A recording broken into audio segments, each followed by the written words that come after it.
танилцаад 10 хэдэн жил болж байгаа шүү дээ тий. Тэр хооронд чинь бүр танилцж хахад сурах бичиг ярьжсэн шүү дээ. Одоо өөртөө сурах бичиг таны яг том сэдв байгаа. Тий. Тэгтээ би юу сурахчид хоёрыг нь ярьж үзээгүй. Зүгээр яг манад ер нь ингээд юм уугаар нэг сурахч гэж ярьж үзээгүй. Тийм миний ярианаас олохгүй. Яагаад тэгэхээр одоо бизнес гэж ойлгодог. Сурах бичиг юу? Энэ хүн сурах бичиг мөнгө хийж байна. Цаана мөнгө хийх гэж байна гэж ойлгодог учраас миний яриаг сонсохгүй. Зөв. Би нэг ярьдгүй шүү дээ. Тэ таны хувьд бол нэр одоо энэ 10 хэдэн жилийн тэртээ одоо гадаад дотоодын сурах бичиг өчнөө судлаад явж байгаа шүү дээ. Чи мэрэгжлийн хүмүүс аахгүй. Тийм. Одоо мэрэгжлийн хүмүүс одоо бид нар чинь янз бүрийн сэдвээр ном хийж байгаа шүү дээ. Тийм. Түүхийн ном хийж байна. Монголын түүхийг хийлээ. Тийм. Дэлхийн уран зохиол хийж байна. Хоолыг хийж байна. Ингээд бид чинь янз бүрийн мэрэгжлийн хүмүүстэй бас хамтарч байна. Би өөрөө зохиогоо суудаг юм байна шүү. Хамгийн гол мэрэгжлийн хүмүүсийг яаж хамтарч ажиллах одоо зүйтэй гэдгийг хийж байгаа шүү дээ. Одоо нөгөө танай хас хэдэн жилийн өмнөөс гарч байгаа Комон уржуулсан номнууд байгаа шүү дээ. Комон гэдэг чинь сурах бичиг биш дээ. Биш. Комон сурах бичиг хоёрын ялгаа юу вэ? Сурах бичиг гэдэг бол сургалтын хөтөлбөрт зариг. Үндсэн хуультай, үндсэн одоо нөгөө зарчимтай. Тэгээд чинь хичээлийн цаг тий. Тэгээ багшийн даалгавар гэдэг бүх юм ингээд сургалтын хөтөлбөртэй гаргасан. Тэр бол хинч хэрэгжилж болохоо тийм нийтлэг. Коммуны ном. Тий. Нийтлэг. Тэгээд коммуны ном бол ямар нэгэн улс орны шинж төрхийг хадгалаагүй. Тийм. Тийм нийтлэг. Сургалтын хөтөлбөр гэдэг бол одоо Японы сургалтын хөтөлбөр бол одоо Япон хүн ирээдүйд Японы хүний нөөц бэлтэж байгаа шүү. Тийм үү? Тэгэхээр одоо тийм амийн сүнстэй. Ирээдүйд ингээд бид нар тавих ерөөлтэй. Гэж бодож байгаа шүү дээ. Зөв үү? Одоо нөгөө. Тийм. Өөрөөр хэлбэл Японыг ирээдүйд авч явах хүмүүсийг бэлтэж шүү. Тийм үү? Тэгэхээр тэр чинь зүгээр нэг хаа нэг газрын хөтөлбөрөөр явж болохгүй шүү. Тэ? Бизнес ч байж болохгүй. Бизнес ч байж болохгүй. Байж болохгүй.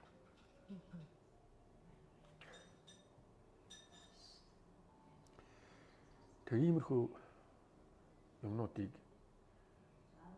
ерөөсөө ойлгох гэж үзэхгүй шүү дээ. Одоо яах вэ? Жишээ би бол энэ нэвтрүүлэгтээ баян ярьдаг байхгүй. Би өөрөө 76 онд Японд төрсөн. Миний үед төрсэн хүмүүс чинь за том болоод эдийн засаг унжахад яг нэг уяадан болоод жахан ажил олдохгүй энэ төр жахан хэцүү цагийг өнгөрүүлсэн нас байхгүй юу. Гэхдээ бидний 80-аад оны яг сургуулийг баг сургуулийг өнгөрүүлсэн үе 10-аад жил 10 гаруй жил бол Японы эдийн засгийн хамгийн оргилд хүрсэн, өндөр оргилд хүрсэн үе байсан. Тэр үедээ одоо өөрөөр хэлэх юм бол энэ одоо амьд явж байгаа японочдын дотроос томооко шиг бид нар шиг миний үеийн шиг аз жаргалтай хүүхдийн насыг өнгөрөөсөн хүмүүс байхгүй байгаа байхгүй. Тэгээд яг нөгөө эргэж сурах бичгийг эргэж бодоход сурах бичгийн одоо хичээлийн тухай эргэж бодоход айгүй тод үлдсэн. За жишээ Япон хэлний тий эх орны хэл гэдэг Япон хэлний хичээл. Ямар гоё. Тийм эх орны хэлийн хичээл дээр ерөөсөн мартаж чадахгүй 20-30-ын зохиолууд байна. Ихтэй тэр нь зөвхөн би биш. Одоо би чинь харьцангуй уран зохиолт дуртай хүн байгаа шүү дээ. Гэтэ зөвхөн би надад биш те.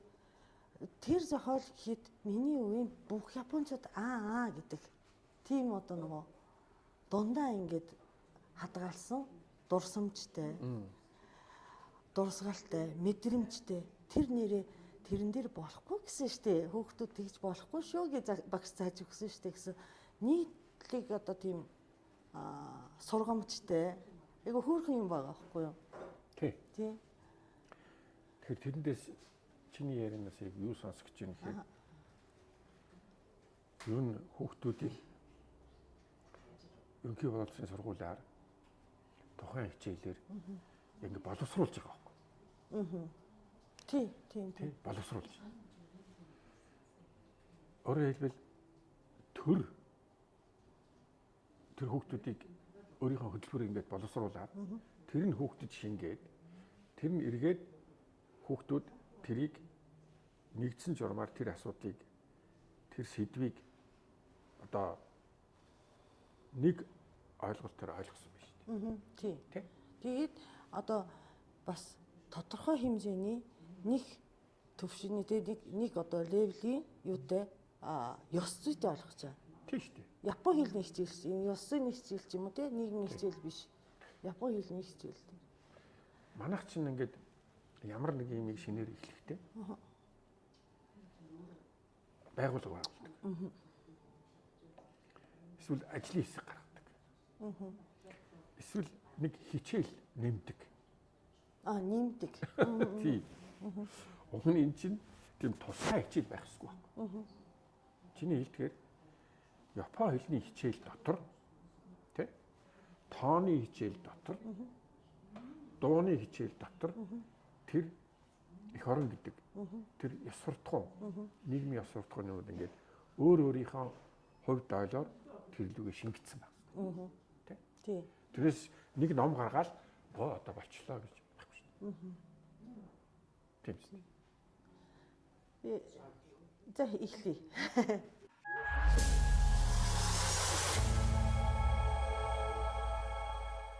За Томокогийн найз нэвтрүүлэгт Томокогийн жинхэнэ одоо 10 гаруй жилийн одоо найзын түүхтэй тий. Бид тэр чи зөндөө хамтын ажиллагаатай миний сэтгэлээс хүндгийж бас монголчууд юу гэдгийг штэ хуурай ах гэдгийг штэ тий. Drive brother. Мохос гэж юм. Англи хэл болонгод амар сони. Тий хуурай ах манай ах инх батах интерном болоо мөн содрыг үүсгэн байгуулагч тий. Зүг. Бас албан ёсны одоо тайтлыг бол би сайн мэдэхгүй байгаа шүү дээ. Одоогийн таны албан тушаал нь яаж явд?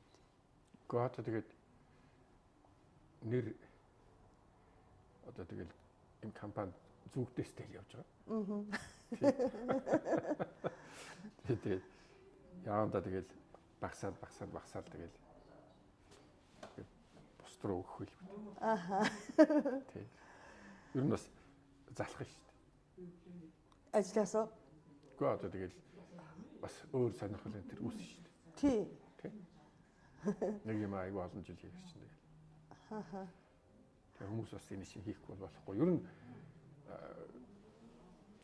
одоо хүмүүс өөрсдөө энийг л хийх ёстой. Хамтаараа хийх ёстой л гэдэг юм уу явна шүү дээ. Яг энэ үүсгэн байгуулагч хэлэхэр чинь яг харахгүй л одоо номын дэлгүүр хэрэгтэй болсон. Хэдэн онд вэ? Одоо он маань ч 20 жил болж байгаа хөө. Яг харахгүй одоо ном орчуулах хэрэг гарсан. Тэгэл одоо яг харахгүй бас нэг хэвлэх өөрсдөө хэвлэхгүй бол бас болохгүй болсон. Ингээд дандаа л тодорхой хэрэгцээ шаардлагаар л компани ингээ бүрэлдээд тэгэл манай компаниуд хоорондоо үйл ажиллагаа хамт явагддаг болохоор нэг л ажил хийж ийн л гэж үзсэн. Номныхаа агуулгын зохион байгуулж одоо найруулж хийж байгаа. Тэрийг хэвлэж байгаа. Бас номны борлуулалт хийж байгаа. Тэгээд энэ цаас орж ирэхээр дахиад хинээсээ. Аха. Зөв. Тэгээд одоо энэ тий үзэж байгаа хүмүүс нь мэдэхгүй байх. Энэ бидний одоо ярилцлагыг хийж байгаа 44 5 гэдэг кофе шоп болохоор манайх гэх юм уу би одоо үйл ажиллагааг явуулаад түрээслээд явуулж байгаа. Гэхдээ энэ хаана байгаа юм бэ гэхээр интер номын төв салбарын төв дэлгүүрийн дотор байгаа байхгүй юу? Бидээс ингээ байнга ууддаг. Сүүлийн үед би нөгөө зүгийн аж ахуй руу ороод бас хийгээгүй ч гэсэн тэгээ хид хідэн номыг хамт гаргажсэн. Тийм. Тэгээ би божжаан идүүлээ урьдчуулаад гаргасан штэ. Тэгсэн. Тэрийг их хамгийн их миний хийсэн, Монголд хийсэн, одоо хэвлэл хийсэн, уран зохиолын салбарт хийсэн хамгийн том ажил болохоор божжаан байсан. Бодож байгаа. Тий, одоо өөрөөр хэлбэл божжаанаар дамжуулаад чамаар дамжаад Нацуми Сосоки гэдэг Японы одоо зохиолын үндэслэгч гэдэг юм уу, орчин үеийн зохиолын тэр хүний талаар л мэдэж эхэлсэн шүү дээ. Тэгээд өчигдөрхөн болор эрдэнэ Кусама Кура гэдэг бас зохиолын орчуулад гаргасан. Тэгээд тэр зохиолыг бас ярилцахад та оролцооч гэдэг би бас тэр зохиолын тухай ярилцсан. Тэгэхээр ер нь бол Сосоки гэдгийг Монголд бол бас мэдэхгүй хүн ер нь бас багасж байгаа бах. Ер нь их олон хүн тэр хүний талаар мэдэх болсон л гэж бодож байна. Уншигчдын дотор шүү дээ. Кусамакураг та уншсан уу? Уншсан. Тэг. Бас л би эхлээд нэг уншсан. Тэгээ ер нь одоо за Японы зохиолууд чинь ер нь нэг ийм л зохиол байдаг даа гэд одоо уншаад тэгээ надад бас одоо юу гэдгийг тодорхой тийм мэдрэмжүүд үлдээсэн. Тэгээ сая ярина гэхээр дахиад нэг уншлаа.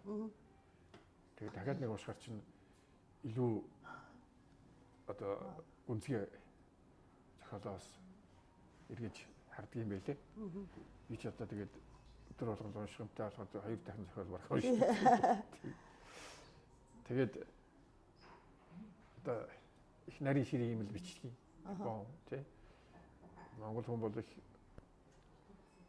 мондрол бүдүүн бараг гэдэг юм уу эсвэл их чухал юм бичил гэж боддог байх л та. Япон ч их нарийн ширийн юм дээр л ажиллах юм биш.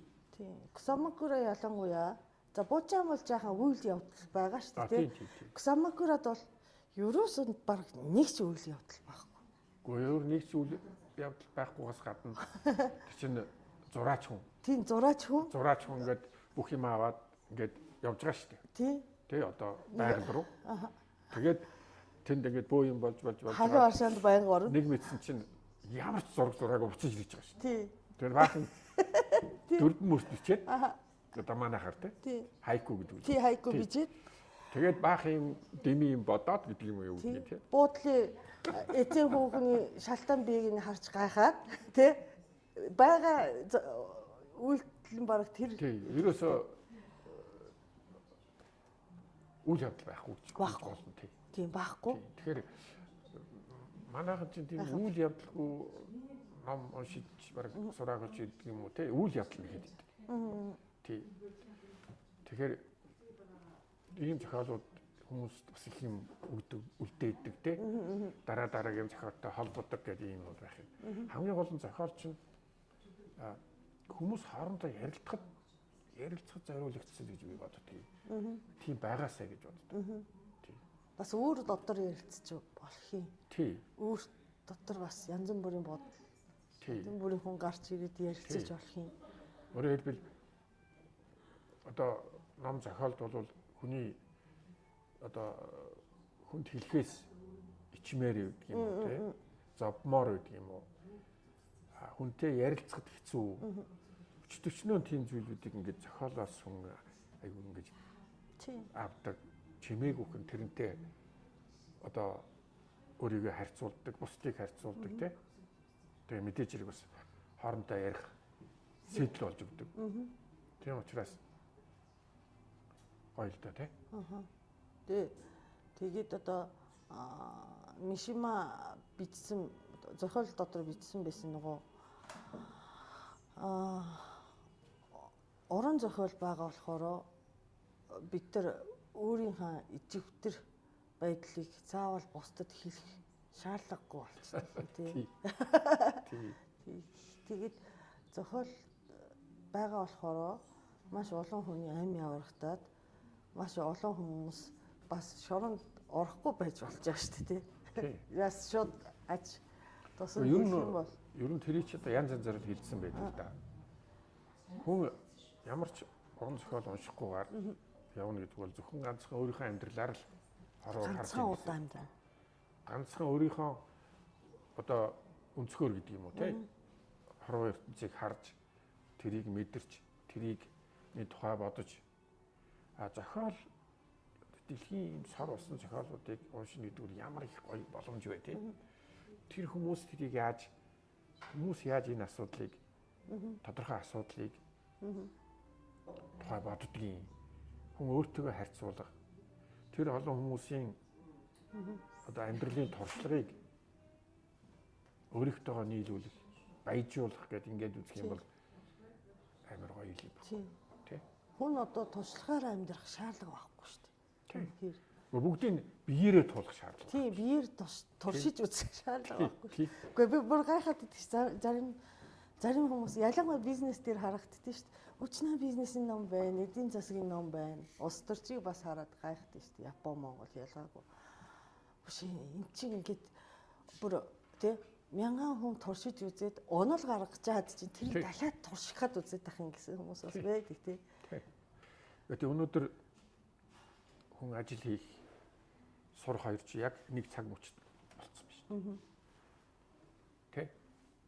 Саяхан би нэг нэвтрүүлгийн нөгөө давтамжийг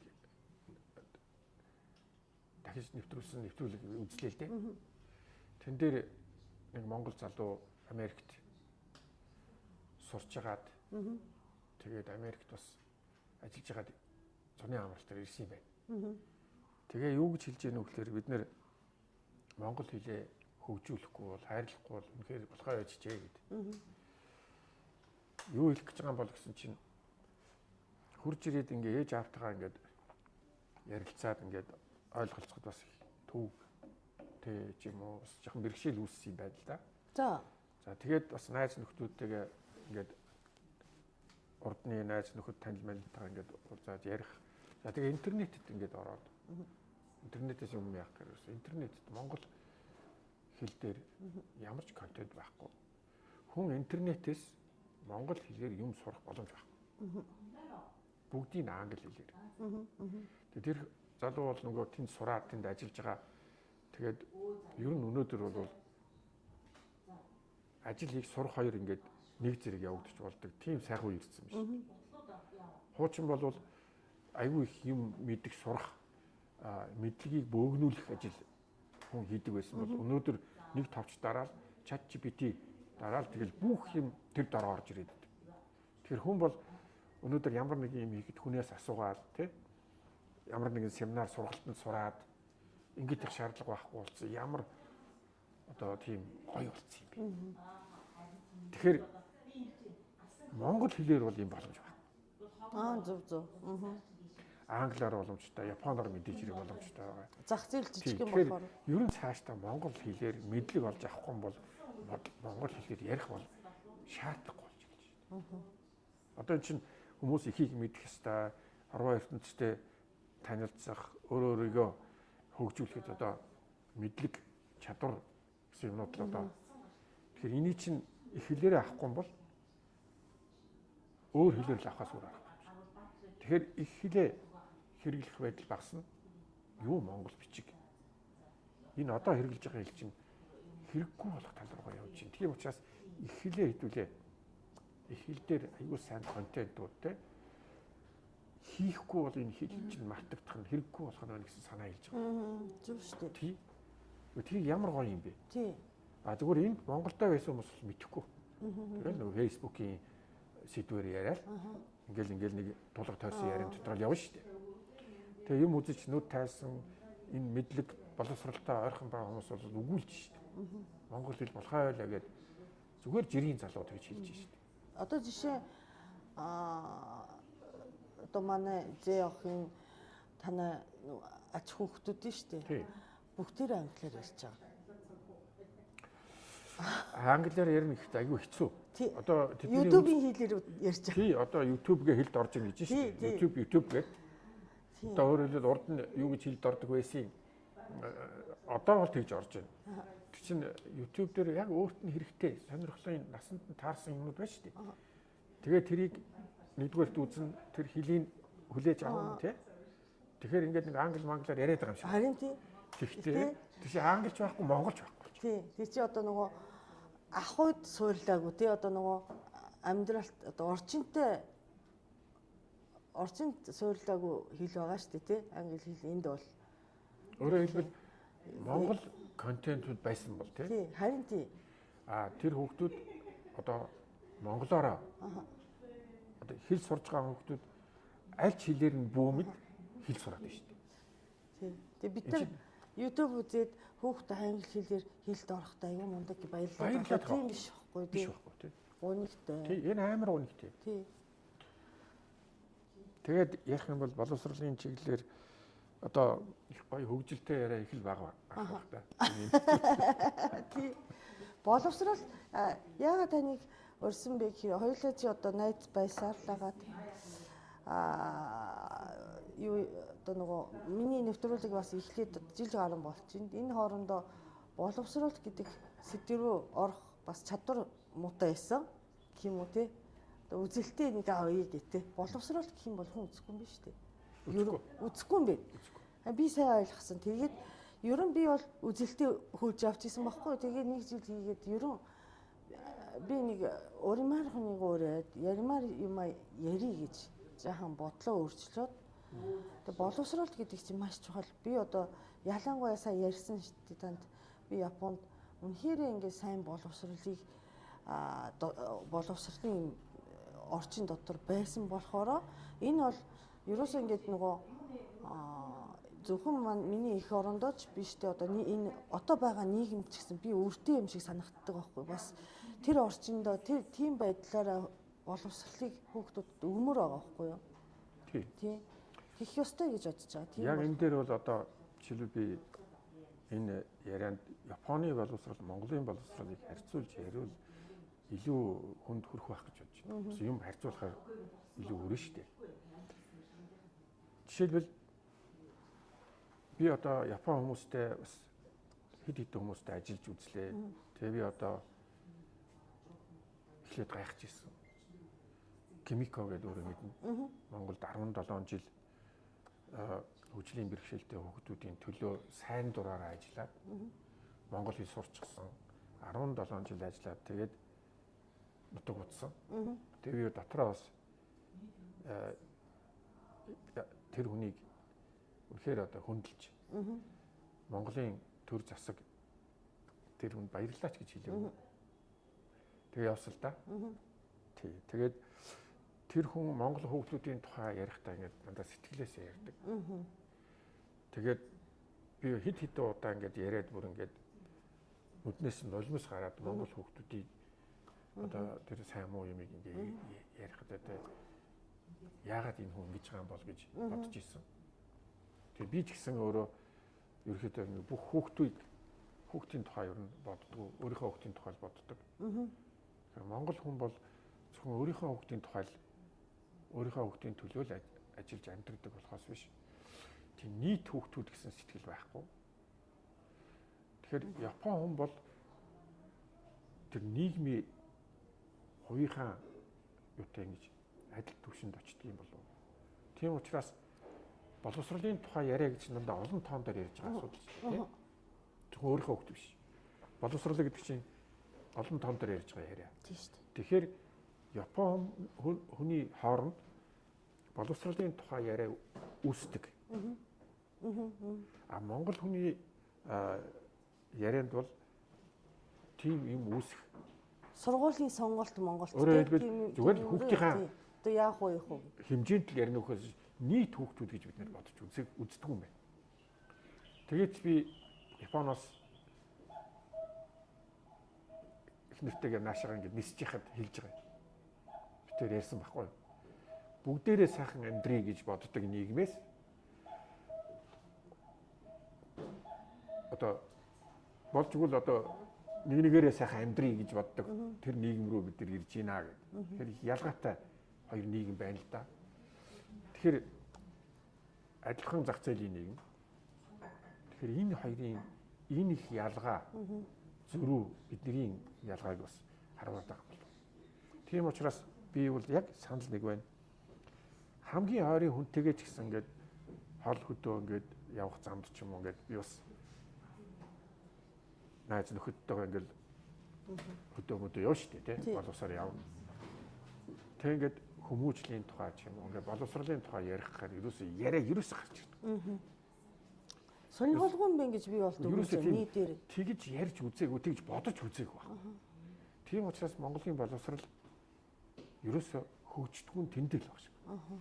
Бид нар тийм нийтийг бодсон тийм бодолтой хүмүүс биш учраас одоо ингээ харахад боловсролын тогтолцоо айгүй гоё харуулдаг шүү дээ. Яг нөгөө төлбөрийн чадвартай эрх мэдэл нь өөрсдөнд нь байдаг. Хүмүүс нэг хүн амын 10% гэдэг тоо байдаг.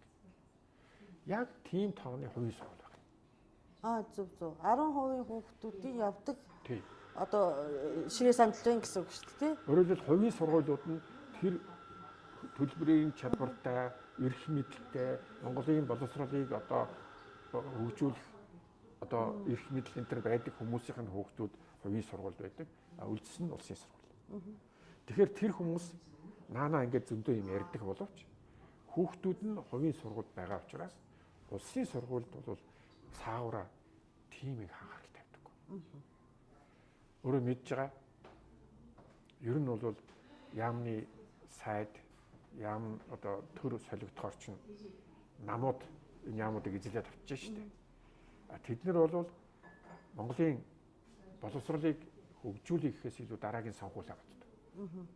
Тэгэхээр сонгуульд юу хэрэгтэй вэ гэхээр сонгуульд бол шоу илүү одоо нэмэртэй учраас Монголын боловсрол хөгжих боломж байхгүй. Одоо тэр би сүүл бодсон. Сая одоо ингээд Японд төгссөн сайд боллоо. Тэр нь хувийн сургуулийн захирал байсан. Хурлын гишүүн байсан. Би бол бодож байна. Өнөөдөр хичнээн Японд сургууль төгссөн хүн, Америк сургууль төгссөн тийм. Ер нь боловсролыг хөгжүүлэх боломж байхгүй байна. боломжгүй. Боломж байхгүй. Ерөөсөө боломжгүй. Ерөөсөө Япон хүнийг Монголын боловсролыг хөгжүүлэхээр тавьчих юм бол нэр шүү. Би тэгээ бодлоо. Гэхдээ наад чинь гэхдээ үндэсний ялгатай л шүү дээ. Гадаад хүнийг ингээ одоо тарих толгой бүр ирээдүйн тарих толгойг бөөжүүлэх газар тийм. Би чамд бүр баталгаатай хэлнэ. За одоо энэ сайд хүний нэрмээр хэлж болохгүй шүү дээ. Тийм та одоо юм л бол ингээд хүнээр. За альж сайд заа юу. Нэгдүгээрт одоо намын нэр хүнд гэж байна. Окей. Тэр хүн чинь ингээд намаас томилогдож байгаа шүү дээ. Тэгэхээр одоо намын нэр хүндийг одоо дараагийн сонгуульд унгахааргүй ямар нэгэн одоо байдлаар одоо яаж хийж байгаа те. Тэгээ харагтаад байгаа нь одоо бас хүмүүсийн дургуй хүрэх болохгүй. Тийм учраас янз бүрийн юмтай орооцолдож болохгүй. Тийм ээ сайн муу. Асуудал руу шууд орж болохгүй. Тэгээ муу юм бол ойлгомжтой. Сайн юмтай ч орооцолдож чилам болгоод хүмүүсийн дунд янз янзын юм үүсгэж болохгүй. Тэр иш бас мушгин тийм ээ. Тийм учраас зүгээр нэг дундчийг бариад нэг тэгсийгээд өдөртмийн ямаар ингээ шоу моо хийгээд ингээ явж ирсэн хамаагүй дээр. За дээр нь бол одоо тэртээ тэргүй ямар удах юм биш. Ялангуяа хамтарсан засгийн газрын үед бол тэгээд нэг 2 жилийн настай засгийн газарт одоо юм эхлүүлээд яах юм бэлээ. За тэгээд гэр орныхан байна, найз нөхд нь байна, тий хамаатан садан байна. Тэгэл янз янзын байдлаас нөгөө хүний чинь зулгаан штэ. Ингэ тэггээл битгий ингээд. тий битгий ингээд чигээд. Тэгээ ер нь ингээд бүх талаас нь аваад үзэхэд өнөөдөр лав боловсролыг эрүүл мэндийг лав Монгол хүн за би эрүүл мэндийг мэдэхгүй. Монгол хүн ямар ч одоо хүн хөгжүүлэх боломж байхгүй. Дээр нь тэр хүмүүст би түрүү хэлсэн сэтгэл дутдаг. Өөрөөр хэлбэл нийт хөгжүүд гэсэн сэтгэл байхгүй. Тэг хичнээн тэгж ярьж байгаа боловч байдаггүй. Би түрүү хэллээ шүү дээ. Хоёрдугаарт мэдлэг байдаггүй. Гэтэ нийт хүүхэд гэсэн ойлголт байхгүй. Энэ чинь юм байгаа штэ. Одоо нийт хүүхэд гэдэг чинь юу вэ гэхээр айгүй хийсвэр байгаа байхгүй юу. Гэтэ одоо нөгөө өөрийн одоо за өөрөө хүүхдтэй байн гэж хэлсэн штэ. Дундаж хүүхдтэй. Зөвхөн өөрийнхөө хүүхдтэй. Үгүй штэ. Тэр чинь юм байгаа штэ. Ирээдүйн одоо оржин юм уу те ирээдүйн хүмүүс нь штэ. Ирээдүйн нийгмийг аваа явах хүмүүс гэсэн одоо ерөөсөө ингэ өөрөөр боловсрал гэдэг чинь одоо ерөнхий боловсрал ирээдүйн боловсон хүчнийг бэлддэг галтгоо шүү дээ. Тийм. За энэ галтгоо чинь өөрөөр хэлбэл ирээдүйд энэ одоо хэдэн зуун мянган хүүхдүүд байдгийн тийм. Тэр хүүхдүүдийг жишээлбэл Кембрижийн боловсрал гэдэг одоо ингээд хэдэн сургууль дээр хэдхэн сургууль дээр тэр Кембриж чинь зөвхөн Монголд идэм шүү. Тийм зөвхөн Монголд харин тийг сони юм байгаа байхгүй юу. Тэр нэг зөвхөн хэдэн хүүхдүүдийг ингээд шигшиж аваад хамгийн сайныг шигшиж аваад тэгээд сургаад гадагшаа явуулаад байгаа юм. За. Гэтэл миний хэлэх гээд байгаа юу гэхээр нийт хүүхдүүдийг яаж жаахан дэвшүүлэх вэ? Нийт хүүхдүүдийг. Тэгэхээр би тэр дундаж гэж яриад байгаа тэр. Зөв. Тийм. А тэрнээс биш нэг хэсгийг ингэчээд бусдыг хайчих болох. 10% нь хувийн сургуульд болж яад бусд нь хамаагүй гэж болох. Тэгэхээр Монголын боловсролын бодлого өнөөдөр нийт хүүхдүүдийг биш байхгүй. А зүгээр нэг энэ тэнд өөрөөр хэлбэл сонгуульд ялах юм бол сонгуульд ялахын төлөө аль нэг дүүрэг дээр Кембрижийн сургуулийг шинээр байгуулж байгаа. Тий. Одоо хүний нэр хэлж болохгүй гэхээр чи би хэлэхгүй шүү дээ. За. Одоо хөдөө мөдөө нөгөө Кембрижийн боловсрал гэдэг энэ хүүхдүүдийг хамгийн сайн хүүхдүүдийг ялгаж аваад ингээд тусгай хөтөлбөрөөр хичээл заагаад байгаа явдал бол Монголын боловсролд ямар ч ач холбогдол байхгүй юу? Хоёулаа тэр Кембрижийн хөтөлбөр гэдгийг нэг судлаад үзье. Би бол зөвхөн Монголд сонсч ирсэн байхгүй юу? Харин тий. Тийм үү? Ер нь тийм үү? Ер нь би түрүү хэллээ шүү дээ. Японд үндэсний хөтөлбөр гэж байдаг. Тий. Тэр үндэсний хөтөлбөрөөр бүх сургуульд адилхан байна. А Японд улсын сургууль дээр Кембрижийн хөтөлбөрийг хийлээд хүн гайхна үстэй. Тий. Энэ чи юу вэ? Юу яриад байгаа юм бэ? Харин тий.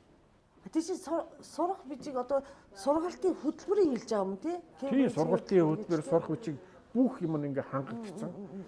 Тэнд одоо сурж байгаа нэг хүүхдийн зардал нь улсын сургуулиас 7 дахин их. Хамгийн сайн багш нар. За. Хамгийн сайн хүүхдүүдийг тэнд цуглуулж байгаад сургаж байгааг би ойлгохгүй. Тэгэхээр бид нар мэдэн шүү дээ. Тэртээ тэргүй Монголын хувийн сургуулиуд чинь хамгийн сайн багш нарыг шилээд авчдаг. Одоо Монголын энэ боловсролын зах зээлээс гэж үзэх юм бол тийм.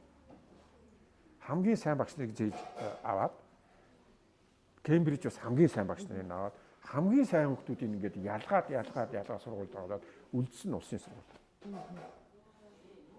Тийм.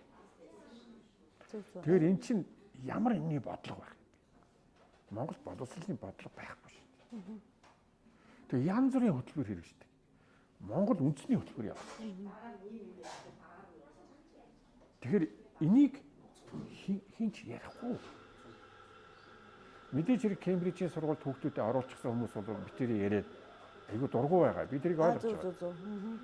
Хувийн сургуулиуд байгуулад одоо үйл ажиллагаагаа явуулж байгаа хүмүүс битэрий яриад дургу байгаа. Мэдээж хэрэг. нэгэнд боломжтой та нар хийж болно гэсэн юм чинь тэд нар хийх ёстой. Тэг хийхээс өөр арга байна. Бодлогогүй эндээс гарч ирээд байна. Монгол боловсролын бодлого байхгүй. Хэрвээ байгаа бол ялгууртай бодлого. Зөвхөн нэг хэсэг нь мөнгөө төлөөд сайн боловсрол үлдсэн эцэнтэй бол. Тэгэхээр тэгш боломж гэж яриад байгаа шүү дээ. Тэр тэгш боломж харагдахгүй шүү дээ. Бодлогоороо. Гэтэл манайд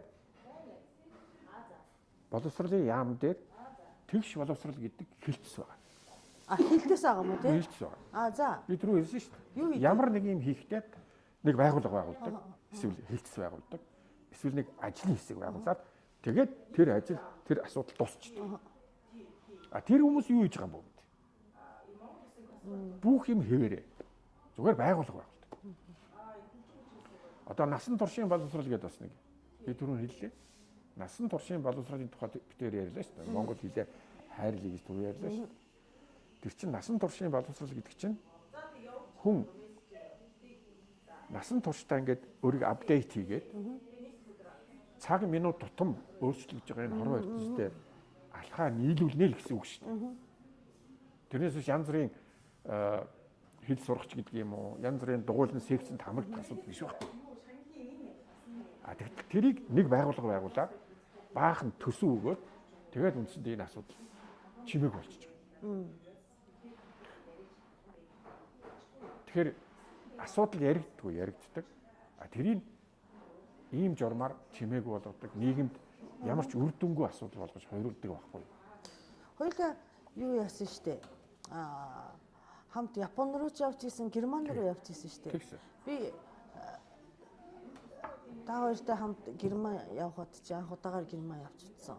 Тэгээ нөгөө Алексийн гэрт очисон штэ аав тий. Тэр чинь бүр хөдөө тосгон. Тэр нөгөө байдаг л Германы хөдөө тосгон бах тий. Одоо нөгөө би олон газар очиж үзег болохоор тэгээд нөгөө юу байдаг?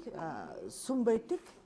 Таалхны дэлгүүр байдаг, хявны дэлгүүр байдаг, байх ёстой юм байдаг тий. Тэгээ нөгөө сүмийн хажууд одоо засгийн тамгийн газар байдаг тийм үү. Тэгээ мэдээж сургууль байгаа шүү дээ. Тэрийг хараад ер нь Японы тосгонтой харахад бол шал өөр тий Европын байшин. Тэгээ систем нь адилхан явагдсан юм бол айгу төстэй байх гэж бодсон байхгүй юу. Тий. Тэгээд Японд ч ялангуяа за одоо нөгөө хөдөө орнууд гэдэг чинь бүр аслагдсан хөдөө байгаа зөндөө байгаа Японд чинь. Тэгэхээр мэдээж тийшээгээ багш нар явах айгу дургу. Тийм шүү дээ. Тий. Тэгэхээр Герман бас тийм баг гэж бодсон. Бараг засгаас бас тийм хандлага байгаа. Тий. Засгаас ингээ хүчээрээ тосгоны ингээ хөдөө тосгоны сургууль руу бол ингээ явал одоо нөгөө 30 нас хүртэл одоо 40 нас хүртэл ч гэдэм үү те. Заавал 3 жил хөдөө тосгонд ажиллах ёстой гэж юм. Японд бол тийм байдий. Тий. Социализмын үе тийм байсан.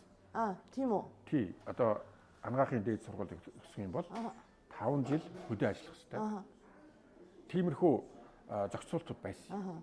Тэгээ одоо нөгөө ардсан нийгэмгээд дуртай газраа хүн амьдарч болно гэж тэгэл бүх юм бужигнаад гэсэн шүү дээ. Зөв. Өөрөөр хэлбэл энэ чинь төр гэдэг чинь яаж бүгдээрээ сайхан амьдарч болох уу гэдгийг бодохоос өмнө хүн болгон дураараа та нар дуртай юмаа хийцгээгээд тэгэл бужигсан. Зөв. Ардчлал гэдэг юмыг дураараа гэж андуурсан нэг одоо нөгөө бодлого явагдсан гэсэн үг нь шүү дээ тий. Энэ ийм юмыг чинь төр ингээд зохион байгуулж зохицуулж явахгүй бол энэ ч одоо хамаг юм ингээд бүтээн байгуулалт нь байхгүй болчихсон шүү. Тэглээгээл одоо ингээд төгжрээд байж. Тэгээ юу н одоо илүү болцсон юм тий. Энээс илүү бид нэр амьдрах одоо орон нутгаа төлөвлөж хийх боломж байсан шүү. Тэгээ одоо нөгөө тэр Германд ч гэсэн Японы хөдөө ч гэсэн тодорхой хэмжээгээр хүүхдүүд амьдарч байгаа байхгүй юу? Одоо тийж ингээд хүүхэд амьдрах орчныг бүрдүүлж өгч байгаа. Тэгийн гуудаа тэнцээ чи хүн ам тогтно. Тийм үү? Ер нь том хүмүүс хаач дуртай юм хийгээд амьдарч болно ш. Одоо би одоо зүгийн балаа хийх гээд Сэлэнгэ рүү яваа. Сэлэнгээ хөдөө явахад хэрвээ би өөрөө одоо жаахан хүүхдтэй байсан бол явж чадахгүй. тий. Хүүхдээ хаана сургуульд явуул хин тий. Энэ одоо нөгөө Улаанбаатарч ялгаагүй хувийн сургуулиарч дутхгүй гэсэн одоо нөгөө сургуулиуд нь байх юм бол тэгээ хаана бол хаана амьдрах гэдэг. Залуучууд бас тийм баг Монголд. Гэхдээ энэ төрөүний яриаг үргэлжлүүлэхэд одоо энэ улсын сургуулиуд гэдэг маань одоо бүх сайн сайхан юм энэ одоо энэ боловсон хүний нөөц энэ юмнууд ингээд хувийн сургуульч гэдэг юм уу янз бүрийн төрөөс байгуулсан ийм тусгай сургуулиуд руу ингээд яваад үлдсэн нь улсын сургууль болж байгаа байхгүй юу? За тэгээ яаж ийм үгээр энэний хажуугаар нэг муухай юмнууд бий болчихлоо л доо. За муухай гэж хэлэх юм уу, сайхан гэж хэлэх юм уу? Өөрөөр хэлбэл улсын сургуулиудын хоцрогдлыг нөхөх маш олон дамжаатай болсон. Монголд уу? Тий. За. Одоо тэр Кембрижийн сургуульд орохын тулд 3 жил тэр яг Кембрижийн сургууль хажууд юм дамжаанууд байдаг. 3 жил мөнгө өгөөд тэнд сурна. За захын сургуулийн багш хүүхдтэй мөнгөөр давтлага өгөх боломжтой. Зөв. Тэгэхээр улсын сургуулиуд энэ чанар муу байх тусам багш нарын хувьдаа мөнгө хийх боломжтой. Тэдний буруу биш. Систем нь тийм. Систем нь тийм болох. Өөрөөр хэлбэл улсын сургуулийн мууг ашиглаж амьдрдаг бүхэл бүтэн давхраг гараад ирсэн. Тэгэхээр энэ тогтолцоо өөрөө байх ёстой тогтолцоо юм шиг болчихлоо.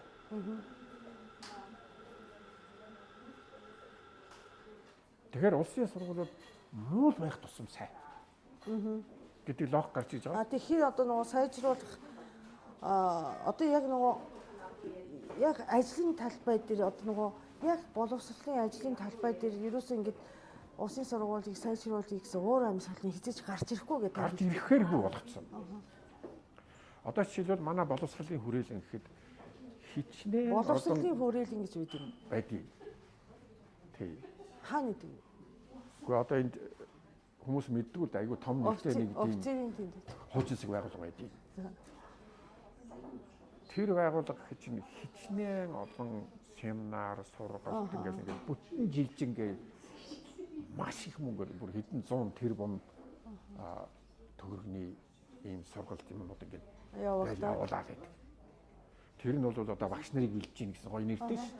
Тэгээд олон улсын байгууллага мөнгө өгнө. Яамных нь бол маш олон янзын төслүүд ингээд хэрэгжүүлээд байдаг. Гадаадын төслүүд хэрэгжүүлээд. Тэгээд тэр төслөөр ингээд бүр ингээд амьдралынхаа үйл ажиллагаа болгочихсон хүн ингээд яам дотор ингээд төсөл олж ирдэг. Тэр үр дүн яасан яаж гарах энэ төр нь бол яваа тэгэл эвтэхэ шиг сайн болсон гэж гаргачих штеп. Тийм. Тэгэл төсөл олж ирдэг. Тэгээд манай боловсролын яамд одоо хичнээн төсөл байдгийг бүгдээр нууц. За. Ингээ яам нэг мэддэггүй. Тэгээ би юу хэлэх гээд байна гэхлээр ерөөсөө Монголын боловсрол бол энэ улсын сургуулиуд нийт боловсрол таархан байх тусам янз бүрийн юм сэдэж янз бүрийн төсөл төлөвлөгөө боловсруулж тэрийг хэрэгжүүлэх тэр механизм ингээд илүү ажиллаад. Нөгөө боловсролоо хөгжүүлэхээс илүү. Жирийн хүмүүст бол одоо юм хөгжиж байгаа гэж харагдаад.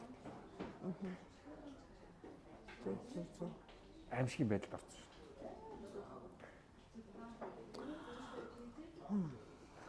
Тэ ойлгож байна уу? Би бол ойлгож байна. Тэгээд за 10 жилийн дараа хэдэн настай болох вэ? Юу? Та 10 жилийн дараа хэдэн настай болох? Гэхдээ одоо тэгэл 65 тал. 65 таа. Тэгэхэд та Монголын боловсрол яаж өөрчлөгдсөн байх? Гэхдээ би одоо ямар нэгэн тийм гэрэл гэгээтэй юм хараад тэрийг хэрвээ одоо бүтгээр бол тэрний төлөө одоо дуу хоолойгоо гаргах ч юм уу те ямар нэг юм хийх гэж явахгүй. Юу хийж чадхаа хийгээл тэгэл болоо. Тэр 10 жилийн дараа ямар байдалд орох нь миний надаас шалтгааллах юм байхгүй. Тийм учраас хүн бол чадах юм аа хийгээд тий болохоосоо болохгүй хүртэл явал тэгэл дуусна шүү дээ. Тийм учраас зарим юм дээр нь шүү дээ тий. Ирээдүй бол би түрүү хэлээ шүү дээ. Өнөөдөр энэ боловсролыг хөгжүүлэх гэсэн тийм зүг чигтээ бодлого байхгүй. Тэгэхээр энийг хэлэхэд хэцүү. Зарим юм дээр Японы нийгэм чинь 120 сая хүнтэй тийм үү? Японы хүн ам тийм. Тэр 120 сая хүнийг айгүй ингээд айгүй амархан өөрчилж чадхаар харагддаг байхгүй юу? Үгүй нэр жинкнээс ингээд японочууд чинь системийг өөрчлөхөд одоо ямар нэг юм хүлээж авахад айгүй хурдан хүмүүс. Нийтээр хүлээж аваад өөрчлөөд системд оруулаад нэг мэдхэд одоо шал өөр болсон байдаг хүмүүс байгаа байхгүй.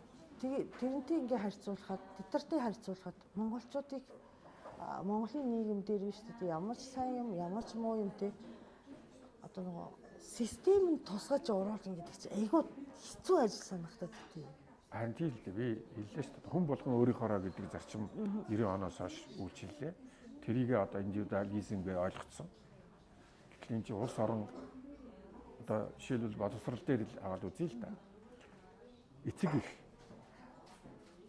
сургууль багш нар төр бүгдээрээ адилхан бодолтой болох хэрэгтэй. Тэ? Бүгдээрээ нэг зүг рүү харах хэрэгтэй. Гэтэл эцэг их нь юу болж байгаа юм бэ? Багш нар нэг өөрөөрөө төр засаг нь сонгуул ингээ гуруула гурван өөр юм хийгээд тэгэхээр яаж хүүхдээ адилхан хүүхдийн чинь гурван талаас нь нөгж үлээ. Асуудал бол байн гарч байгаа. Энэ гурван хоорондоо маргаан бол байн гарч байгаа шүү дээ тий. Байн гарч байгаа. Гэхдээ энэ одоо их асуудлын их үүсвэр болж байгаа юм нь айгүй нэг үндсэн суурьтай системийн алтай тий одоо нөгөө бодлогын асуудал байгаа юм биш үү гэсэн юм харагдаад байна шүү дээ тий. Одоо нөгөө гол цөмийн олох юм бол айгүй амархан асуудал шиг харагдав. Тэр чинь юу гэсэн ингэж байгаа байхгүй. Одоо боловсролын Япон хүнийг одоо бий болгосон боловсрол гэдэг нэг ном сая манад. Тийм та уншижсэн тийм. Үнэхээр би өстой шинтэн уншсан айгүй их юм тэндээс биш. Японы боловсролын түүхийг би харлаа тий. Тэгээ тэн дээр нэг юм өгүүлбэр байна. Японы боловсрол юугаараа хэмжигддэг вэ? Хэмжигдэх ёстой вэ гэвэл төр жирийн иргэн хоёрын хоорондох зай хэр бага байгаагаар хэмжигдэж байгаа гэж. За. Өөрөөр хэлбэл тэр хоёр айгүй ойрхон хамтарч ажиллана гэсэн. Манай ах чинь энд юу хийж байгааг мэдэхгүй шин. Тэгэхээр өнөөдөр Монголын боловсролын яамны нэг төшмөлийн өрөөнд дотор түгжигдсэн байж байгаа. Ерөөс тэр хүн юу хийх тэрийг тэр хүн хинтэй ч хамтарч ажиллахгүй. Тэр хүн сайдыгаа ч гэсэн ойлгогдчихно. Тийм.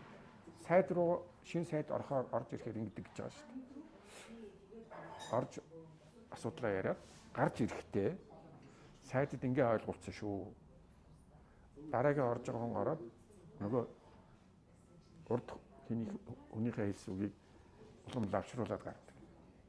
Тэгэхээр боловсролын яам Монголын боловсролын тогтолцоо энэ яамны нэг хүний өрөөнөөс гарах хэрэгтэй.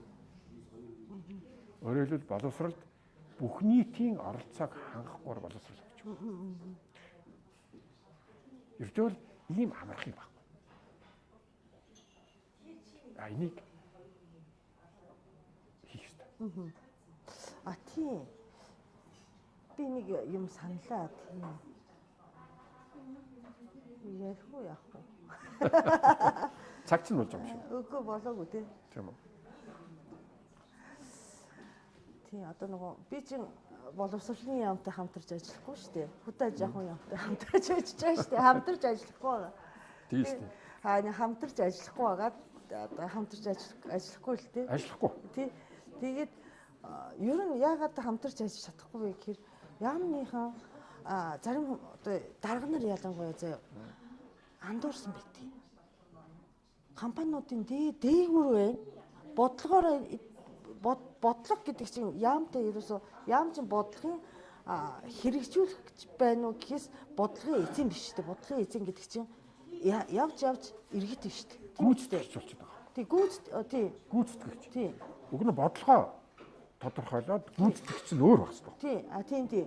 Одоо юу гэх бодлогыг тодорхойлох нь засгийн газар за тэрний одоо гүйцэтгэлийг одоо хянадаг, ажилуулдаг тий одоо захиалга өгдөг тийм газар байгаа шүү дээ. Хизээч хувийн хөвшлийг захирдаг газар биш байхгүй. Биш. Энэ захиргаа гэдэг чинь тий үгэн тий андуурч байгаа хөө зарим хүмүүс нь хүмүүсийг захирдсан байна. Биш ээ.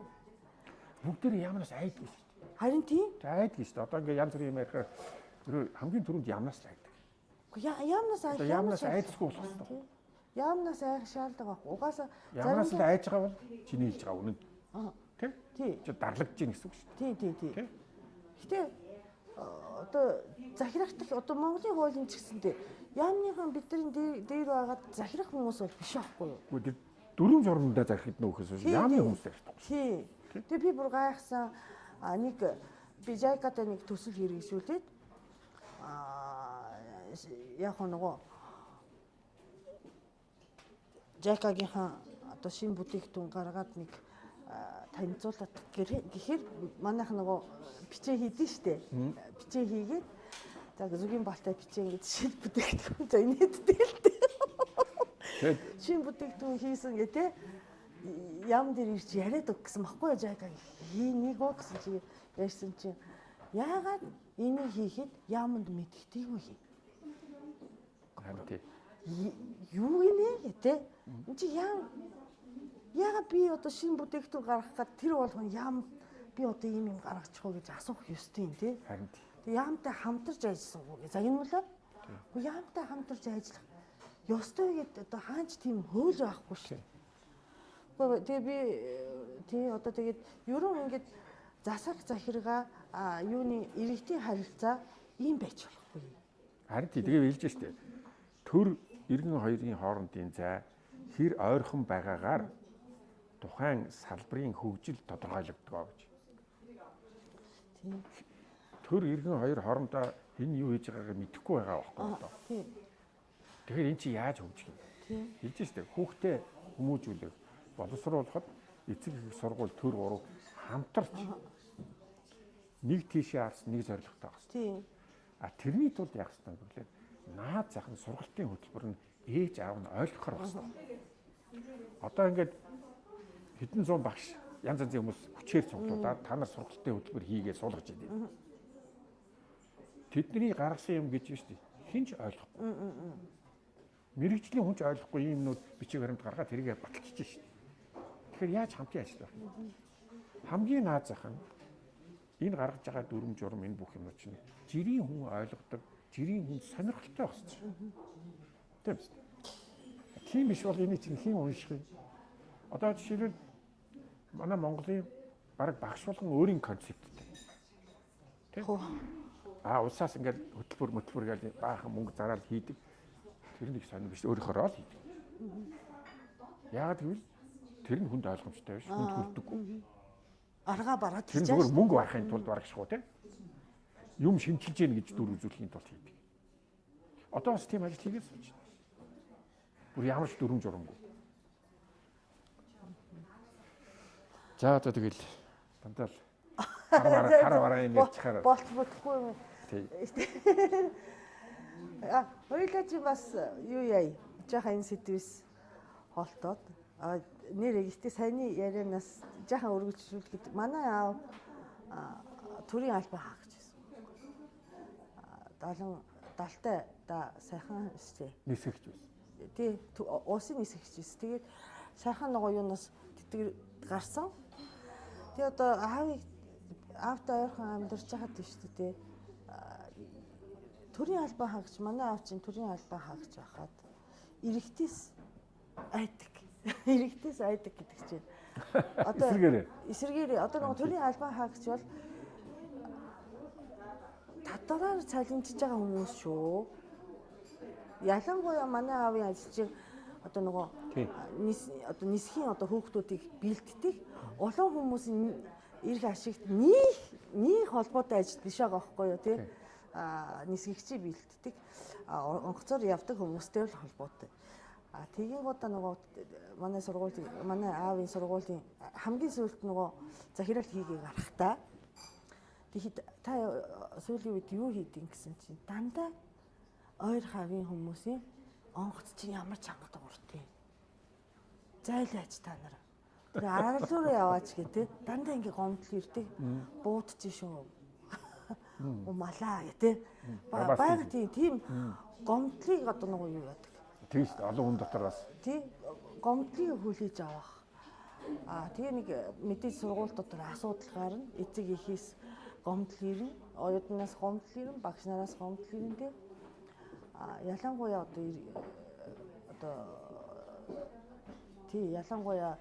одоо тэр гомдлыг яаж барагдуулах уу гэдэг ажлыг аав нь хийж байгаа. Сургуулийн багшийн одоо сургуулийн захирлын ажил гэдэг энэс их юм байхгүй гэдэг юм. Хэцүү ажил юм аа гэж бодод тийсэн. Манай чи одоо төрийн өмнөөс төшмөдүүдийн өмнөөс багш нар л бахан цаг нуулж байгаа. Тийм шүү дээ. Тийм. Бас ялгаагүй тийм. Тэгээд бид нар чинь барагшхал өөрсдийн буруу юм шиг мэдрэмжтэй л явдаг баг. Тэр чинь цаанаа бол тэдний буруу шүү дээ. Тэр золиос болж. Гэхдээ багш нар бас тий айгу буруу хандлагатай. Юун дээр вэ гэхээр нэг одоо шүүмж авангуудаа бид нар баг цалинтай юмждаг тий. Баг цалинтай шүү дээ. Тий. Их ажилтай шүү дээ. Тэр чинь хинт хийх ёстой вэ? Хүүхдүүд хийх биш байхгүй юу? Цалин өгч байгаа хүнтэй бас ярих зөрөгтэй байх хэрэгтэй шүү дээ. Гэхдээ тэрийг бид нар бас ингэж харж болохгүй. Би бол тэрийг эсэргүүцэж байна. Тийм үү? Багш нарт ярьж болох ганцхан сэдэл баг тэр нь. Ерөөсөө. Тий. Өөрөөр хэлбэл тэд нар чинь сургалтын хөтөлбөрийн тухай ч юм уу, өшөөд мэрэгжлийн талаар ярих шаардлага байхгүй. Яг л бүгдийн дээрээс нь. Тэг юу ярих вэ? Ганцхан ярьж болох сэдвэн цалин. Цалин гал юм шүү. Өөр юмд тэдний оролцоо байхгүй шүү. Тий. Багш нараас асуухгүй шүү. Хэрэгжүүлэх юм тэгэл бүз. Тэгэхээр би түрүү хэллээ шүү. Жирийн хэрэгэд төр байтугай багш нар дөрөв хоёрын хоорондоо. Тэгэл багш нар тэгээд дээш хараа сууж яадаг. Бүтээл чанар байхгүй. Юу хийлгэсний хийгээд ингээд сууж. Ерөөсөө л нэг тийм цэргүүч шиг байт. Тэ? Тэгэхээр эн чинь тэднийг ганцхан цалин ярьж гин гэж хэлчих аюу өрөөсөлтөө. Зөв. Тэр өдхөө одоо ер нь багш нар руу их дайрдаг хүмүүс мэдэхгүй болохоор нэг хүүхдэд гар хүртсэн юм байна л да. Фейсээр шуугаал байсан өнгөрсөн жил хэд удаач билээ. Тэгээ хөөрхий нэг багш нэг хүүхдийг л одоо гар хүртсэн юм байна. Тэг эмэгтэй багш. Тэгэл бүгдээрээ л дайрлаа. Би бол тэр багшийг өрөвдсөн. Бид нар чинь хүүхдээ хүмүүжүүлэх яаж хүмүүжүүлэхээ сайн мэддэггүй шүү дээ.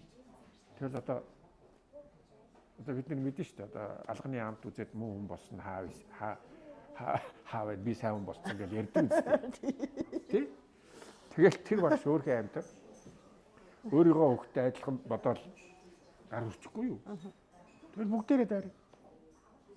Тэр хүн айгу сайхан сэтгэлтэй байж магадгүй шүү дээ. Тийм.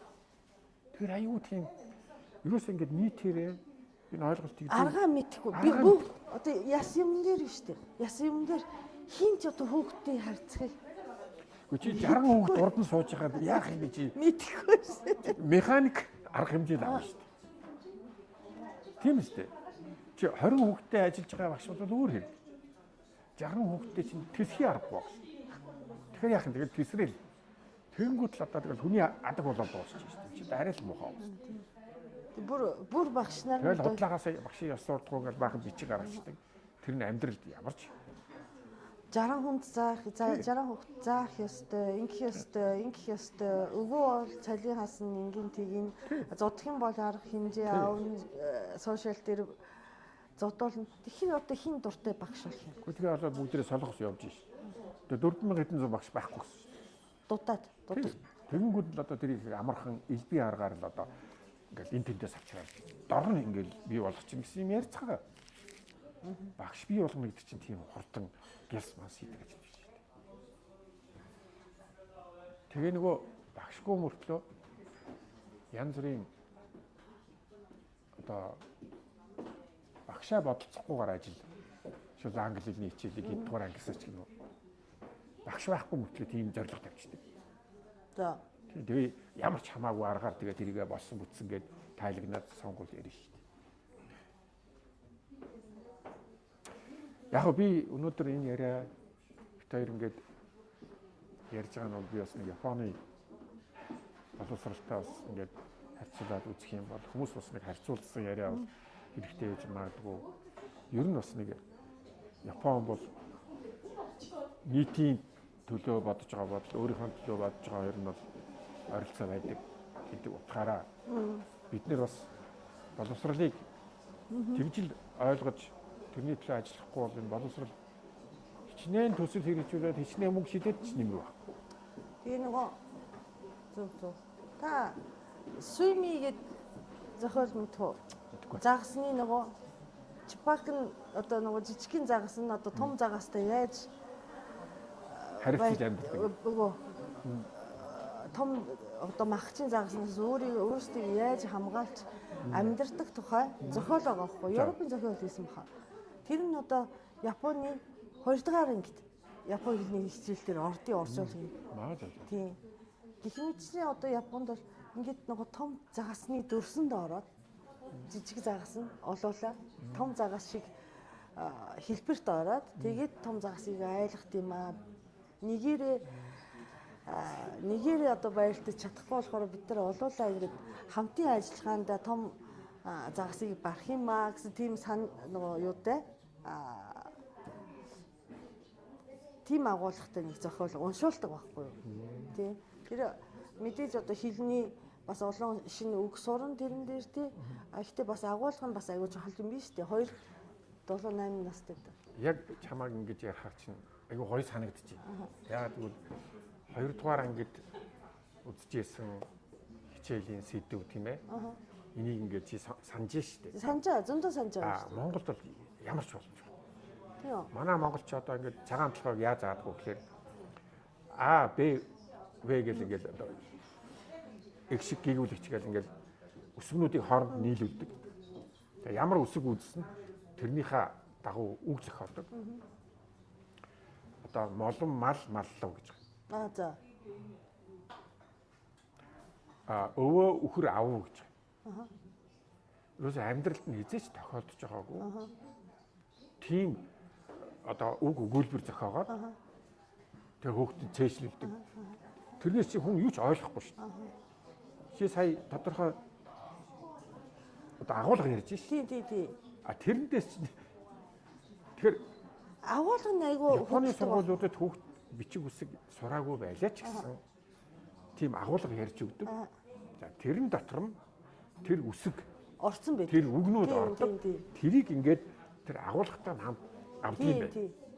Тэрийг уншихын тулд манад бол уншиж сурсны дараа ярьж өгдөг. Зөв. Танад бол уншиж сурахаас өмнө ярьж агуулгаар дамжуулж үсгийн үгийн цээжлүүлдэг. Тэгэхээр манай цагаан толгойд үхэлдээ одоо хэдэн 10 жил яаж явсан хүчээр үсгнүүдийг нийлүүлээд янз бүрийн үг болгоно. Тэр нь амьдралд хизээч одоо тохиолдоогүй. За тэр тусмаа дандаа мал ачихгүй. Тэ? Мал маллуу, үхэр саав. Тэ? Мал хураав. Ийм үгүүдээр дүүрчихсэн. Тэгэхээр хүүхэд яаж тэр хичээл дуртай байх юм? Юу ойлгох юм? Ерөөсөө монгол хэлний хичээл чинь хамгийн ядаргаатай хамгийн залхуу өргөсөн хичээл чинь болсон шүү дээ. Тийм одоо уншихын тулд үсэг сурах тий. Энийг уншихын сан гэж үсэг тий. Үгүй. Японд бол энийг уншихын сан энэ хөөрхөн зохиолыг уншихын сан тэгээд үсэг сурдаг. Тий. Үг сурдаг. Шинэ үгийг бас үлээж авах.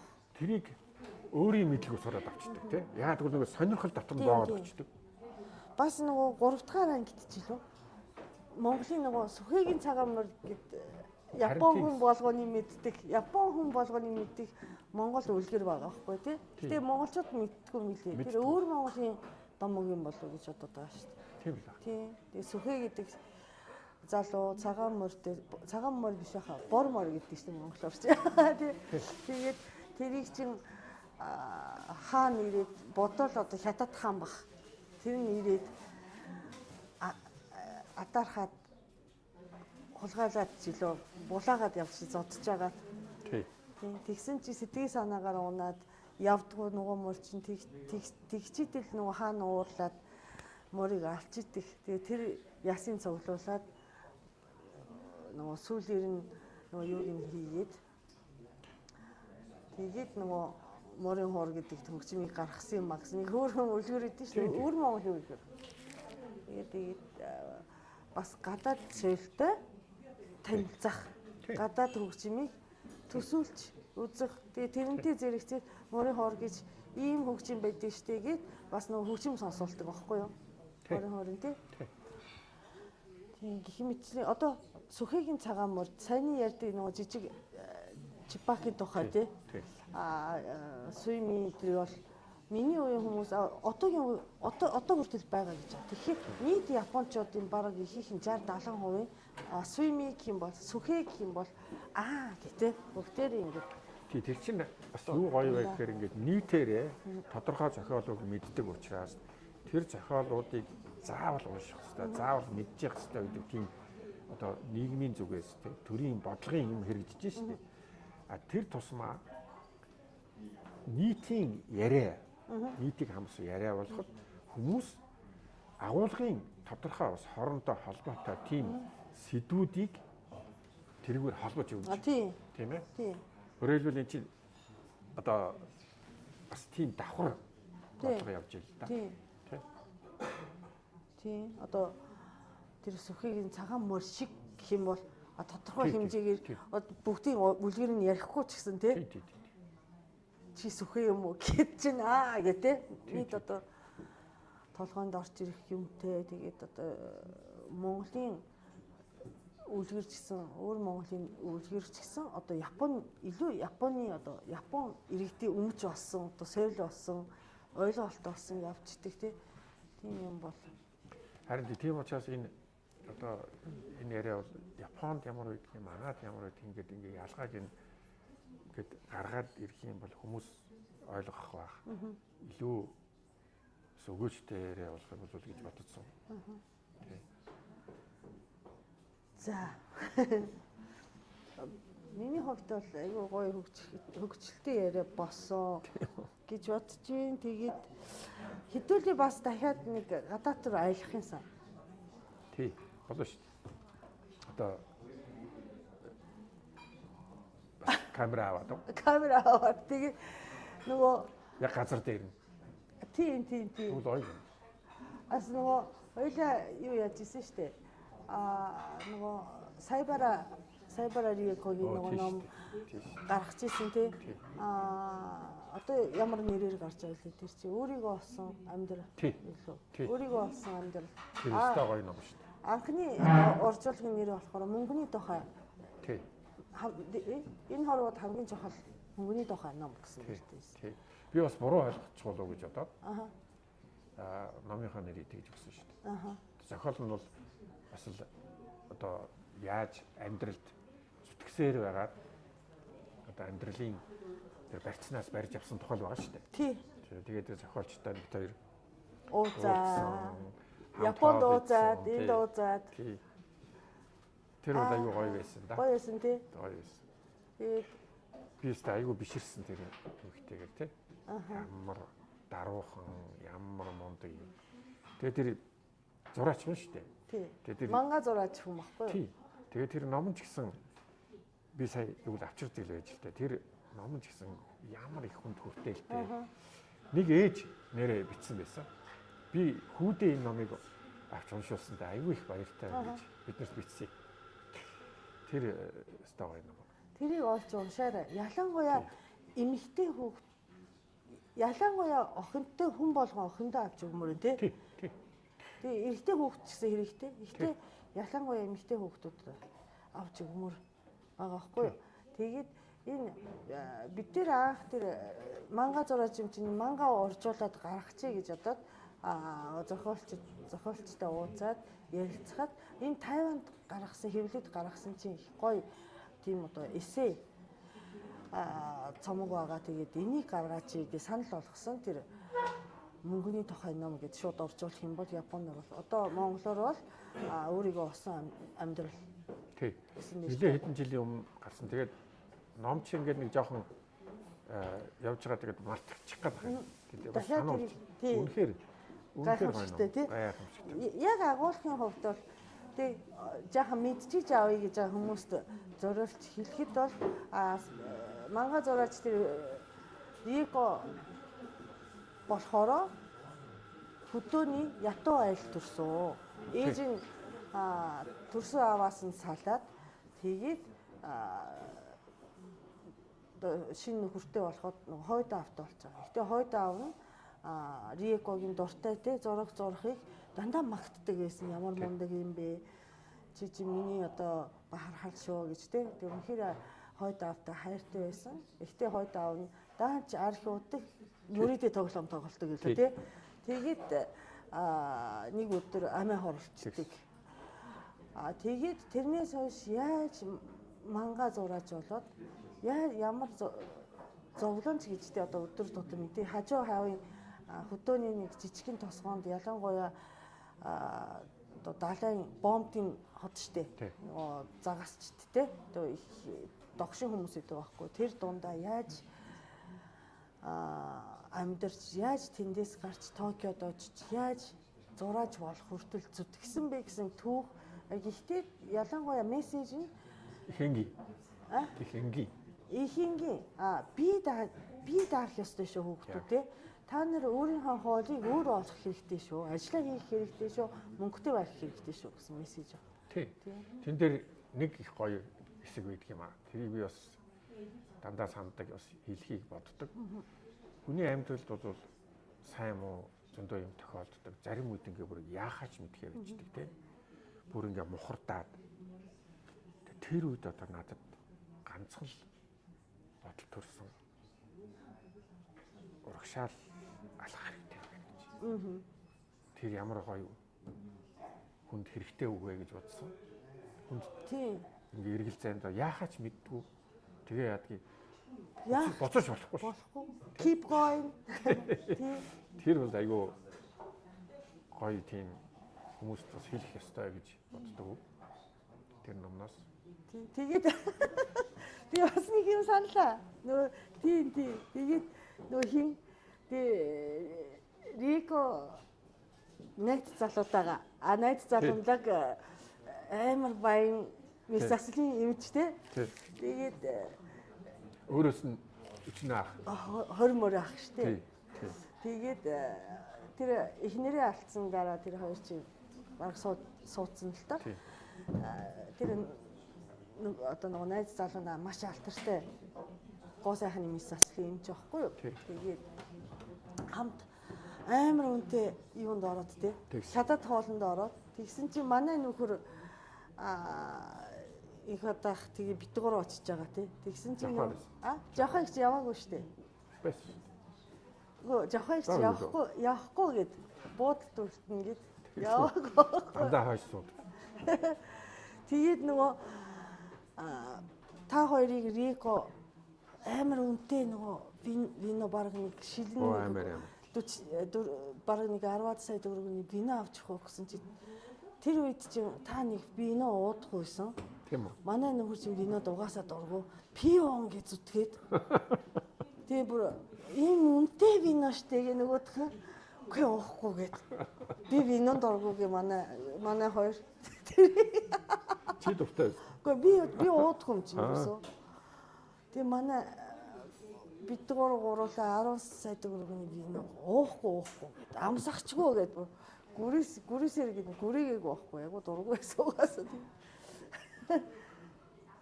Бас дахиад нэг гоё ном орчуулж гарах гэсэн. Харин тий.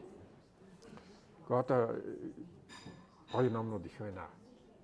Гоё хүн төрлөختөн чи яасан ч гоё юм хийж хийдгийн. Тэгээ одоо тэрнээс одоо самардна гэвэл одоо их юм байна. Тэгээ чи хийхэд бас сар их Хугацаа хийдэг. Тэгээ дээр нь айгүй сайн уншигч нар хэрэгтэй шүү дээ. Тий. Уншигч нар хэрэгтэй. Бас ялгаагүй хэвлэлийн салбарт бас хүний нөөцийн дутагдал бол хэвээр айгүй их байгаа шүү дээ. Ялангуяа урьдчуулагч нь. Урьдчуулагч ер нь тэгэл дутхгүй юм алга л да. Тэр чинь тэр чиглэлээр хүн бэлддэг. Тэгэл одоо бүгдээрээ сайн дурын уран сайхан засалж байгаа шүү. Тэгээ ихийнх нь одоо нөгөө сайн урьдчуулагч нар бас гадаад руу явцсан. Тэг ер нь ихийнх нь тэгэл аюу толгой одоо мөнгө төгрөгөөр төлдөг газар руу явна шүү. Тэгээд биднэрт ч одоо олдох нь цөөхөн, хамтарч ажиллах нь цөөхөн. Тэг чадах ятгаараа явж байгаа л да. Тэг. Ямарс энэ үйл нэг ном гаргая хэдүүл. Одоо чи номноос нэлээд холдчихлаа зүгийн мөгийг гисээр байгаа. Зүгийн мөгийг гисээр байгаа. Тэгээ энэ өвөл нэг юм бодохгүй бол болохгүй хаа тий. Тий харин. Тэгэхгүй бол одоо хамтын ажиллагааг холдох нь шүү. Тий харин. Боочаа шиг. Тий. Би тэр орчуулганд бол үнэхээр чин сэтгэлээсээ орцсон. Би орчуулга хийгээгүй л те. Орчуулагчтай ийм тийм гэ те. Инктекс ажил одоо нэг юу гэх юм бэ? Тий. Тэгээ чамаар дамжаад бас нэлээд олон Япон хүнтэй бас танилцж хамтарч ажилласан дээр их баяртай байдаг. Тий. Ичи сан бай. Тий, Кимико-сан ичсан. Тий. Юко-сан. Тий. Өөрөөсөө миний уулзаж хамтарч ажилласан хүн болгоно ямар сайхан тийм сэтгэлээсээ юмд ханддаг байдаг юм бэ гэж бодохоор л Надаас буусна. чи ер нь хийдэрч яах шиг байна. Тэгээд аюу сайн. Манайд одоо бас нэг сүүлийн үед хамтарч ажиллаж оюун бэлэг гээд Японд 17 жил баг сургуульд ажилласан. Японы төрийн ажилтан маягаар. Зөв. Тэгээд сонирхолтой тэр хүн ирээд бас хэдэн жилинд байгаа боловч ерөөсөө Япон хүн шиг л одоо бид нэр Япон хүн л гэж үзэж байна. Үзэхээс өөр аргагүй. Тэгээд тийм их одоо Японы ёс суртахуун Монгол хүнд нөлөөлчөөд тэрний гарч өгдөг л байдаг юм байна гэж бодсон. Тийм үү. Тэгээд тэр нь үнэхээр нийгэм хүнийг одоо яг л төлөвшүүлдэг юм байна гэдэг. Тэгээ надтай харьцуулаад бодсон. Таныг бол одоо Монголын нийгэм бас төлөвшүүлсэн. Яа. Гэхдээ би бол чамайг бас нэг цаана нэг Япон юу байдгийг хардаг л да. Худлаа яриад байхгүй, хэлснээсээ зөрөөд байхгүй бас тийм бид байдгаа байдаг. Тийм учраас хамтарч ажиллах болоод байна шүү дээ.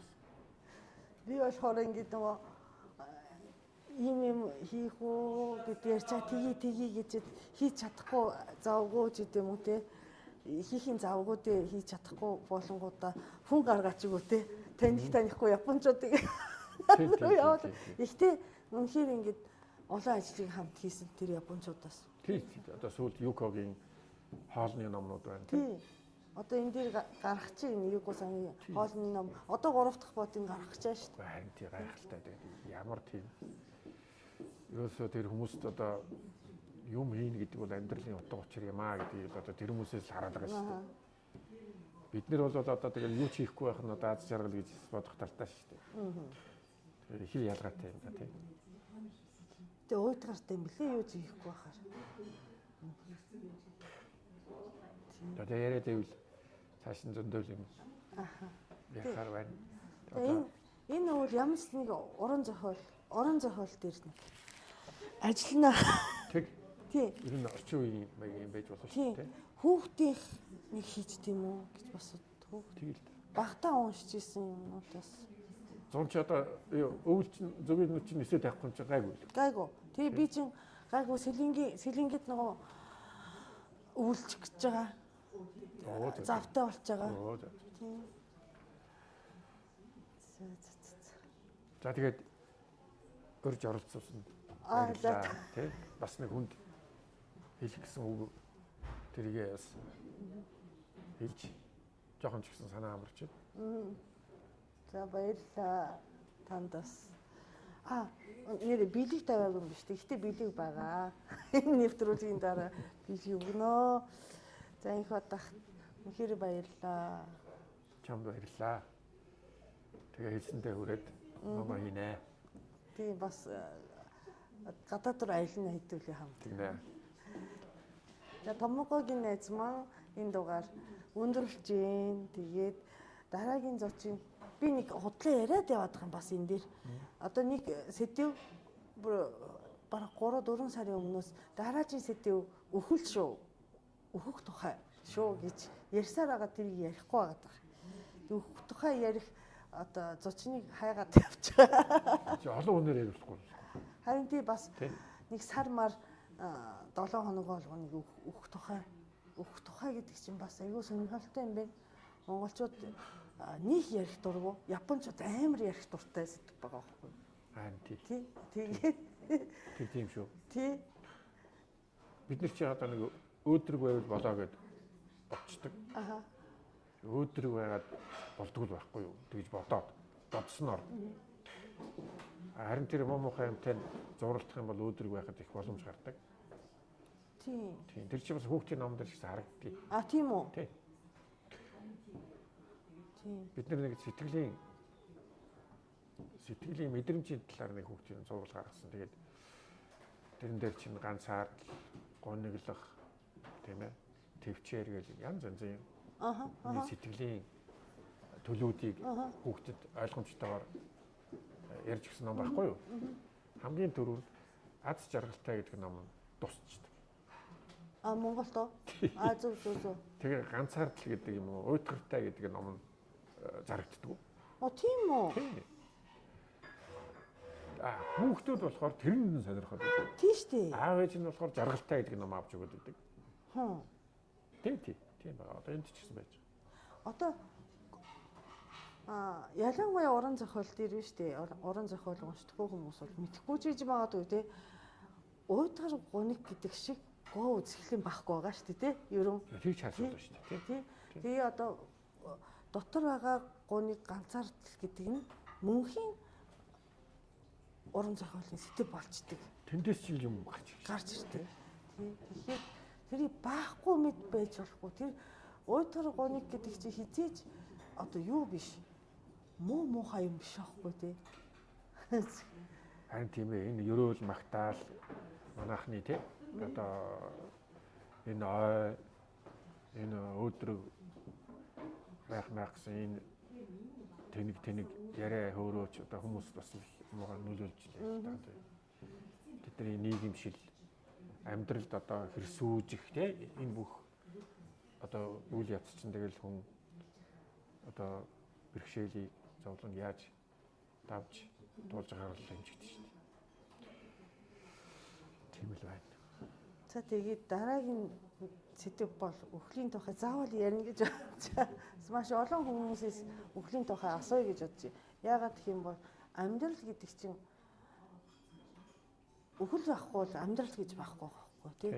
Тийм болохоор бидний одоо амьдрал гэж юу вэ гэж үзэхийн тулд харахын тулд бас өхлийн тухай ярих гэж бодчихин.